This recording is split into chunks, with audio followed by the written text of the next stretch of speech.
बिस्मिल्लाहिर्रहमानिर्रहीम। मैं इस वक्त मौजूद हूँ डिस्ट्रिक्ट प्रेस क्लब के सामने, जहाँ पर कुछ तलबा जो हैं, ये इनका ताल्लुक़ शायद यूनिवर्सिटी ऑफ लिया से है, सरापा एहतजाज हैं। इनके हाथों में पेनाफ्लेक्सेस भी मौजूद हैं जिस पर लिखा है अहमद हसन की ख़ुदकशी की आखिर वजह क्या है, स्टॉप ऑन कैंपस, और उसके साथ साथ उस्ताद रहनुमा या कातल तालीमी कसाब खाने बंद करो।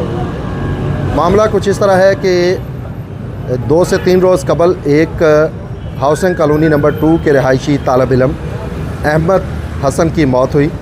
रेस्क्यू ने मौका पर जाकर उसको चेक किया तो उन्होंने भी यही रिपोर्ट किया कि मुमकिन तौर पर यह ख़ुदकशी हो सकती है। लेकिन उसके बाद जो है वो जो लड़के का वालिद था अहमद हसन का, उसका बयान सामने आ गया जिसमें उसने कहा कि मेरे बेटे को बुखार हुआ है और उस वजह से उसकी डेथ हो गई है।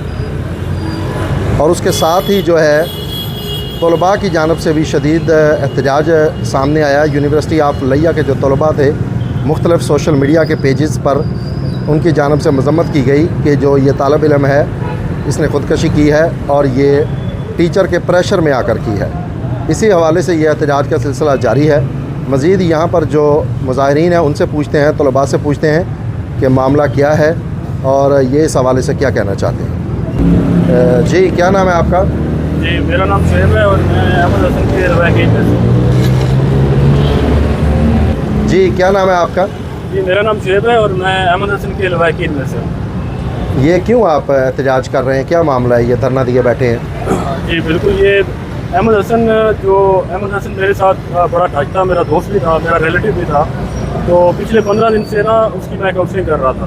तो उनकी फाइनल टर्म्स चल रहे थे एग्जामिनेशन 7th सेमेस्टर के। तो कुछ पेपर उसने दिए हैं, कुछ वो नहीं दे सका क्योंकि उसका कहना था कि उसको टीचर्स का प्रेशर है और वो उसको पेपर देने से पहले ही कह रहे हैं कि आपको कंपार्ट दी जाएगी। और इस सिलसिले में ना वो बहुत डिप्रेशन में था। तो फिर हमने उसका इलाज जारी किया, डॉक्टर तहसीन साहब से उसका इलाज कराया।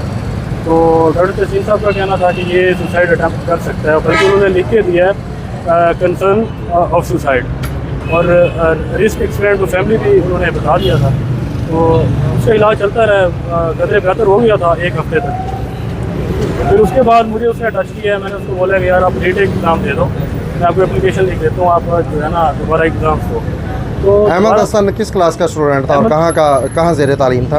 अहमद हसन 7th सेमेस्टर का स्टूडेंट था और यूनिवर्सिटी ऑफ लिया में पढ़ रहा था। ठीक है। और इंग्लिश डिपार्टमेंट में वो पढ़ रहा था। ठीक है। तो उसने मुझे टच किया, मैंने कहा यार आप दे दो रीटेक एग्ज़ाम ना दे दो।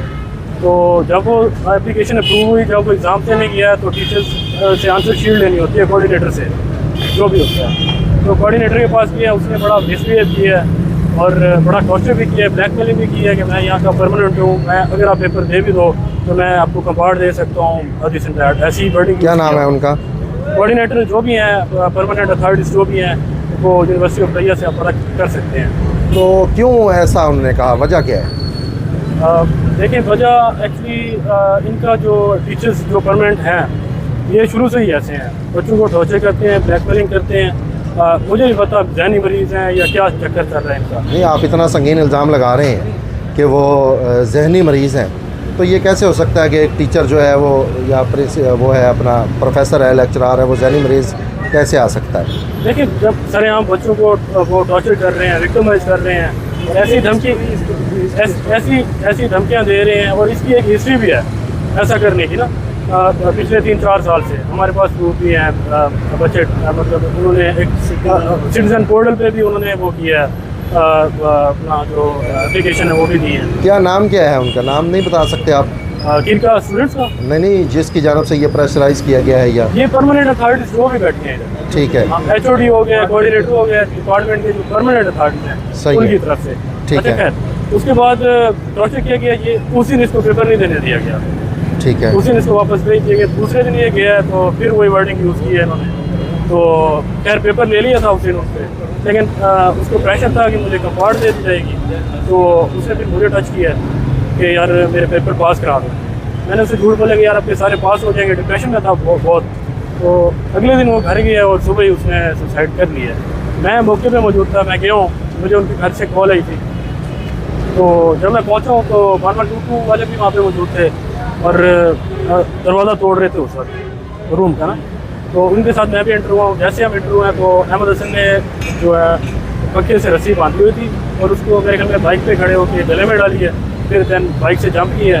तो इस हिसाब से उसकी जब हम गए हैं तो डेथ हो चुकी थी। शायद खुद को बचाने की कोशिश भी करता रहा और नहीं बच पाया, बेचारा एक्सपायर हो चुका था। फिर हम तकरीबन कोई CPR करते रहे 30 से 40 मिनट, लेकिन क्योंकि एक्सपायर हो चुका था 112 वाले भी। आपने कहा कि उसने बाइक पर खड़े होकर पंखे से रस्सी बांधकर खुदकशी की। बाइक वो कमरे में लेके गया? हाँ जी, बाइक कमरे में लेके गया है। कमरे को डोर क्लोज किया उन्होंने, कुंडी लगाई है, देन पंखे से रस्सी बांधी है और फिर सुसाइड किया। जो कमरे में कोई और टेबल वगैरह या इस तरह की बेड वगैरह मौजूद नहीं था? बाइक कैसे अंदर चली गई, ये बड़ा सवाल उठता है। नहीं, दरवाज़ा मेरे ख्याल में काफ़ी चौड़ा था, बाइक अंदर चली गई है, बेड भी पड़ा था और बाइक की जगह थी वहाँ पे। सही है। तो बाइक खड़ी की है, फिर शायद खुद को बचाता रहा, क्योंकि जब हम एंटर हुए हैं तो उसके जो पाँव थे वो बेड के ऊपर थे और लेकिन उसका एक्सपायर हो चुका था और रस्सी इतनी अंदर धंस चुकी थी, पतली रस्सी थी, उसको कैंची से काटना पड़ा है रस्सी को। तो ये सारा मैं एट द स्पॉट मौजूद था। तो जो सोशल मीडिया पे नैरेटिव यूनिवर्सिटी वलैया की तरफ से बयान किया जा रहा है कि ये मेडिकल डेथ है, ये बिल्कुल गलत है और ये बिल्कुल एक सुसाइड था अहमद हसन की तरफ से और वो मेंटली टॉर्चर था टीचर की वजह से, जिसकी वजह से उसने सुसाइड की है। और इसके साथ साथ जिसने एक दोस्त है अहमद हसन का, उसने भी 1-2 दिन बाद सुसाइड अटैम्प्ट किया है, लेकिन वो बच गया अल्हम्दुलिल्लाह। और क्या नाम है उसका? उसका नाम मेरे ख्याल में नुमान है। और वो किस क्लास का था? इसका क्लास है। अच्छा, इसका क्लास फेलो था। उसने कैसे सुसाइड अटैम्प्ट उसने किया? मेरे ख्याल में कोई टैबलेट खाई है, तो मेरे ख्याल में उसने अटैम्प्ट किया इस। ठीक है। तो और भी काफ़ी सारे लड़के हैं। अच्छा, फिर एक बड़ा सवाल यहाँ पर उठता है। शुएब नाम बताया आपने? हाँ, मेरा नाम शुएब, ये बताइएगा कि उसके वालिद ने एक बयान जारी किया है, वो कहता है कि मेरे बेटे को गर्दन तोड़ बुखार था। हाँ जी। हालांकि उसके बाद उसका एक चाचू का भी बयान आया है, शायद उसका नाम अभी जहन में नहीं है, मेरे चाचू का रज़ाक शायद था, कि जो है वो उसको प्रेशराइज़ किया गया है टीचर की जानब से, जिसकी वजह से उसने खुदकशी की है। लेकिन उसका वालिद क्यों नहीं तस्लीम कर रहा है इस बात को कि उसके बेटे ने जो है वो खुदकशी की है और इस वजह से की है? देखिए, उस वक्त बड़ा माहौल जो है अपसेट था और पता नहीं इन्वेस्टिगेशन वाले मेरे ख्याल में मौके पे पहुंच गए थे, तो वो नहीं चाह रहे थे कि मेरे बेटे का पोस्टमार्टम हो, वो पर्दा डाल रहे थे इस चीज़ पर। ठीक है। कि सुसाइड नहीं किया। तो अभी कुछ इदारों ने टच किया है, उन्होंने बयान रिकॉर्ड कराए हैं, उनके वाले साहब ने भी कराए हैं, उनके चाचू का बयान को सोशल मीडिया पे आप सब देख चुके हैं। नहीं, अब उनका वालिद जो है वो ये बात कहता है कि मेरे बेटे ने खुदकशी की और इस वजह से उसके की। घर वाले सारे कहते हैं और वालिद के अलावा उसकी ममा, उसकी जो ममा है वो तो तकरीबन मेरे ख्याल में पागल हो चुकी है इस सदमे से। तो मेरे ख्याल में इस चीज़ का एहतसाब होना चाहिए। ये शायद अकलौता बेटा था उनका? हाँ जी, इकलौता बेटा था और बहुत अब एक और चीज़ है, अब जो वाइस चांसलर की जानब से सोशल मीडिया पर भी बयान सामने आया है कि ये सारा प्रोपेगेंडा किया जा रहा है स्टूडेंट्स की जानब से अदारे को फलाप करने के लिए, ऐसा कोई वाक़या नहीं हुआ? अपने साथ बताने के लिए वो एक तो वो सरेआम सोशल मीडिया पे धमकी दे रहे हैं FIA की, जो लोग कमेंट्स कर रहे हैं या जो लोग ऐसी वीडियोस को शेयर कर रहे हैं, उन्होंने सरेआम सोशल मीडिया पे धमकी दी है और प्रूफ भी है कि हम FIA को टच करेंगे और ऐसे बच्चों को जो है हम टारगेट करेंगे जो कर रहे हैं। वो बिल्कुल गलत है। एट द स्पॉट मैं मौजूद था, वो तहकीक करें, मेरे पास प्रूफ्स हैं, मेरे पास वो क्या प्रूफ्स हैं आपके पास उसकी खुदकशी के या इस हवाले से? जी, मेरे पास एक तो मेडिकल सर्टिफिकेट भी मौजूद है जो डॉक्टर्स ने डायग्नोज किया था कि ये सुसाइड अटेम्प्ट कर सकता है। उसके बाद मेरे पास गवाह भी है, मैं खुद मौके पे एट द स्पॉट मौजूद था, मैं खुद गवाह हूँ इस चीज़ का। और उसके बाद जो MLC होती है 1122 रेस्क्यू वालों की तरफ से, वो भी मौजूद होती है, जाहिर सी बात है। तो उसमें क्या लिखा हुआ है? उसमें तो सारा प्रोसीजर होगा ना जो हुआ है, सब सही है। ईच एंड एवरीथिंग होगी। तो ये मेरे ख्याल में काफ़ी प्रूफ है और उसकी फैमिली भी ये चीज़ एक्सेप्ट कर रही है और वो बयान भी दे रही है बार बार, तो इदारों ने टच भी किया है। तो ये एक सुसाइड ही है, नॉट ए मेडिकल डेथ। तो ये आप चंद स्टूडेंट्स क्यों हैं? ये देखें, ये थोड़े से बाकी और है, ये सिटिंग है, प्रोटेस्ट नहीं है तो सिटिंग में जी जी बिल्कुल। हमारी जो प्रोटेस्ट की एक्चुअल कॉल है वो कल 11 बजे की कॉल है यूनिवर्सिटी ऑफ लैया के सामने, ठीक है। आज कोई हमारा ऐसा कोई प्रोटेस्ट था नहीं, तो हमने सोचा थोड़ा जो है अपना पहले आगाज़ करते हैं तहरीक का, उसके बाद एक प्रॉपर जो है प्रोटेस्ट करेंगे। इसी दौरान अगर कोई टच हमें करता है, कोई अथॉरिटीज़ हमें टच करती हैं, तो हम उनको भी अपना मसला जो है बताएंगे। और डेफिनेटली कुछ बंदों ने किया है टच और उन्होंने बहुत अच्छा रिस्पॉन्स दिया है, DC साहिबा ने भी बहुत अच्छा रिस्पॉन्स दिया है और वो इस मसले को, उनका कहना है कि वो पर्सनली हैंडल करेंगी और इंसाफ दिलाएंगे। तो आपके जो स्टूडेंट्स हैं उन्होंने वाइस चांसलर साहब से इस हवाले से बात नहीं की? अपने मुतलका फोरम से बात नहीं की आपने? देखिए आज वर्किंग डे आज से स्टार्ट है, तो बच्चों ने प्रोटेस्ट किया है। आज इंग्लिश डिपार्टमेंट के जो बच्चे थे वो बहुत कम तादाद में अपीयर हुए हैं, तो इस वजह से लोग जो हैं वो सोशल मीडिया पे आ रहे हैं और अपना रिकॉर्ड बयान करा रहे हैं, क्योंकि वो पर्चे मिलते हैं तो वो फिर आपको पता है माफिया ऐसी बैठी हुई है ऊपर जो थ्रेट करती है स्टूडेंट को और वो उनको ब्लैकमेल करती है। अब आपका मुतालबा क्या है? मुतालबा ये है कि डीसी साहब सबसे पहले इनका वो करें, अकाउंटेबिलिटी करें और ये डिक्लेयर करें कि जैसे हम कर रहे हैं कि बच्चे की जो सुसाइड है वो कोई मेडिकल डेथ नहीं है।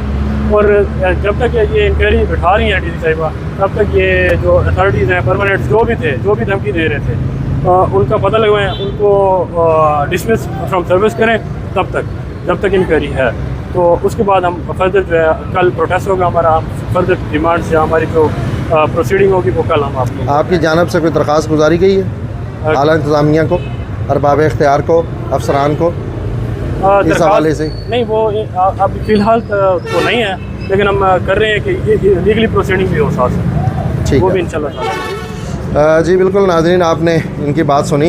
इनका ये कहना है कि जो अहमद हसन है उसने जो यूनिवर्सिटी ऑफ लिया का स्टाफ है उससे तंग आकर ये ख़ुदकशी की है और एक जान कीमती चली गई। और इसके अलावा भी एक और स्टूडेंट है नुमान, उसने भी ख़ुदकशी की कोशिश की है। तो इनका यही मुतालबा है कि इस मामले की मुकम्मल तौर पर इंक्वायरी की जाए और जो इसके ज़िम्मेदारान हैं उनको कैफरे किरदार तक पहुँचाया जाए।